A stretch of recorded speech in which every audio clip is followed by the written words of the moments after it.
Hero Raviteja సోదరుడు cine actor Bharat Raj Shamshabad నుంచి గచ్చిబౌలి వచ్చే దారిలో యాక్సిడెంట్లో చనిపోయాడు.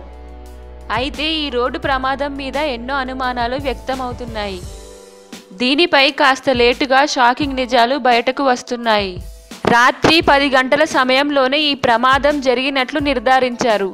కొత్వాల్గూడ ప్రాంతంలో రోడ్డు ప్రమాదం జరిగిందని పోలీసులకు ఆదివారం ఉదయం సమాచారం వచ్చింది.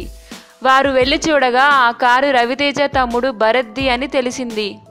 దీనిపై మరింత లోతుగా విచారణ చేస్తే రాత్రి 10 గంటల సమయంలోనే రోడ్డు ప్రమాదం జరిగిందని, మరో షాకింగ్ ఏమిటంటే భరత్ స్పాట్లోనే చనిపోయాడని వెల్లడైంది.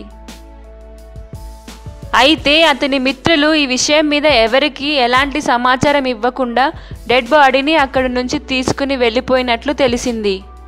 రాత్రి ఎప్పుడో యాక్సిడెంట్ జరిగితే సమాచారం ఇవ్వకపోవటం ఏమిటనే కోణం నుంచి పోలీసులు దర్యాప్తు సాగిస్తున్నట్లుగా సమాచారం. కారు యాక్సిడెంట్ తీరును ద్వారా 140 నుండి 150 స్పీడ్లో కారుని నడిపి ఆగి ఉన్న డీసీఎంని గుద్దినట్లు అంచనా వేస్తున్నాయి. అయితే దీనిపై ఎలాంటి సమాచారం ఇవ్వకపోవడమే ఇప్పుడు మృతి వెనక అసలు కారణం ఏంటనే యాంగిల్లో అనుమానాలు తలెత్తుతున్నాయి.